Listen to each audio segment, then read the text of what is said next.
Good morning, children of God. Today is Tuesday, and we are also being grateful and thankful for this brand new day, and for this day nga nakamata pa ta, nga nakasurvive pa ta. Thank you, Jesus, for the divine strength. Thank you, Holy Spirit, for always guiding us. Jesus Christ, who always sacrifice for us, no? And God the Father who plans good prosperity ahead of us, no? And He plans something good ahead of us.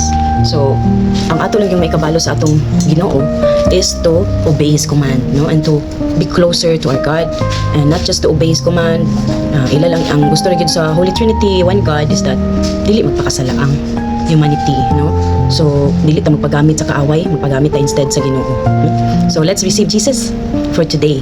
Okay, let's just repeat after me. Kay Jesus, Hesus Kristo, pasayloa kami sa among mga sala. Kami nakasala sa hunahuna, sa pulong o sa buhat. Gidawat ka namo, Jesus, nga among personal nga manluluwas og among Ginoo. Salamat, Jesus, and I love you. Okay, so atong pag-auklabo ng atong Holy Bible for us to know what is the Bible verse today. Nahum chapter 1 verse 1 to 3. There are 3 verses. Nahum chapter 1 verses 1 to 3. It says here, this message concerning Nineveh came as a vision to Nahum, who lived in Elkosh. Okay, sa taga-Elkosh daw si Nahum. The Lord's anger against Nineveh. Hallelujah. The Lord is a jealous God, filled with vengeance and rage. He takes revenge on all who oppose Him and continues to rage against His enemies. The Lord is slow to get angry, but His power is great, and He never lets the guilty go unpunished. He displays His power in the whirlwind and the storm. The billowing clouds are the dust beneath His feet. Hallelujah. Thank you, Jesus, for this Bible verse today. So it has been written, cannot be erased, it cannot be vanished, because it is written in the Holy Bible, no?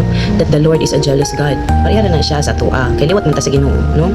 Naagya pong tay karakter nga maselos in a sense nga sige lang tagpangayo, sige lang tagpangayuan, pero ayara kung sila tagkumustahon, no? Ayara pag naay pangayoon sa tua.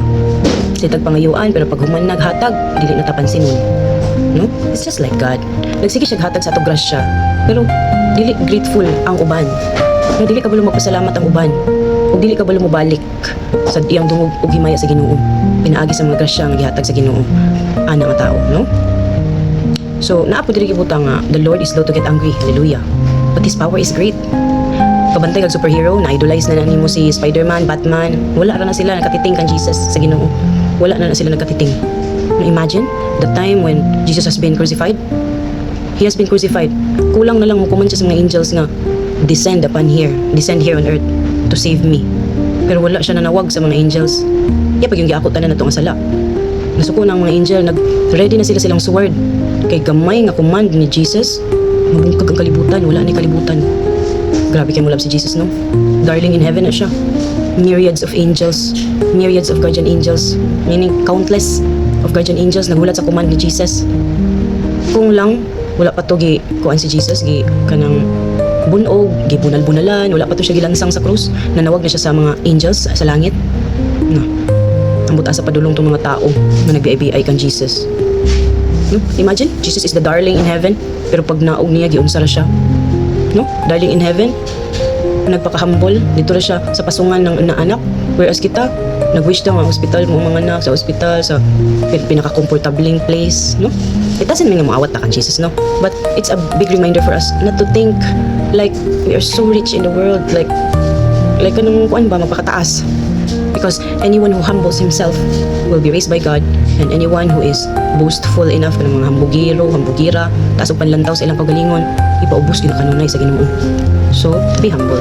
Maskin pag unsa na imong nakabuot sa imong kinabuhi karon, ayaw na ipang sugyod pa ang imong mga na-experience, ang imong mga achievement, ang imong mga rewards. No need to expose it. It's only in you. Dapat nara na sa imong naka-hide na para ang mga tao nga maka-encounter sa imong ma-amaze kay wala gyud siya nagsabao ngayong ani diin. So again, everyone who humbles himself will be raised by God, and everyone or anyone who looks up to himself will always be down. So naapo din nakabutang He displays His power. Si God daw, i-display niya yung power in the whirlwind and the storm.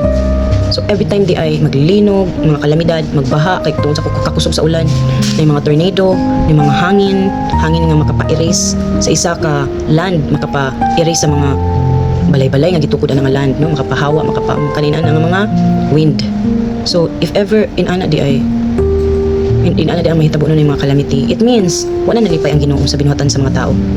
Siyempre, di na pa maulaw o mahaglok ang mga tao karon sa Ginoo. No? Imbis makakita ang Ginoo, miskin wala siya diha pero makita niya ang imong gibuhat. No, nawala na ang kaulaw kay nagpakasala, napakahugaw na ang mga tao, no? I'm not telling that everyone is like that, but most of the people are doing that. So sad, dili man deserve sa Ginoo good nga ipakita siya ingana para makasala ang mga tao, no? God doesn't deserve to see His creation like that. So what's the challenge for us today's Bible verse, children of God? Since our God is a jealous God, let us always be grateful, no? Always be grateful in our heart, be joyful in our heart, and keep thinking God. Keep thinking the Lord. We'll put our God in our thoughts. Mura ba siya og ato ang constant na person na every time naka-sharean, i-direct na nag-share sa Ginoo. No? Every time na kay madawatan, thank you Lord for this, no? Makaingon taw, thank you Lord for this. I'll bring back the glory to you, Lord God. Kaya wala may atoa diri sa kalibutan. Maski na itong gininhawa, iya man sa Ginoo. Daghan kita nga ipasalamat no sa Ginoo. Another one here is, ang atong Ginoo daw, dili masuko. But it doesn't mean nga ato siyang abusuhan sa iyang pagkamaayo. No? One thing also to be thankful for is our God, our Creator, is so generous enough to give anything we desire. Especially if we follow His command. Especially if malipay siya o mahimuot siya sa ato ang gibuhat. Especially if dili ta magpuyo sa sala. Magpakasala. No? He displays His power in the whirlwind. The billowing clouds are the dust beneath His feet. Hallelujah. He never lets the guilty go unpunished. So once naakay guilt sa imong kagalingon, no? Kaya nakonsensya ka, kaya nakabot ka sala. Lagi punishment ana, ang gikan sa Ginoo. Dili man na negative ang iyang purpose for giving us punishment. Gusto niyang mabait ta, nga by next time, dili na natutuhon. Dili na natutuhon ang pagbuhat og dili maayo, no? So that's the challenge for us today. Kung unsa ta ka makasasala sa una ra to. We will not bring it back nowadays, no? We will not bring back the past. Kasi una raman to, no? Mag-usab na ta. We have to change for the better, for the kanang victory of the Lord. Ayaw paggamit sa kaway. Let's make ourselves used by God. So that's all for today. Be blessed.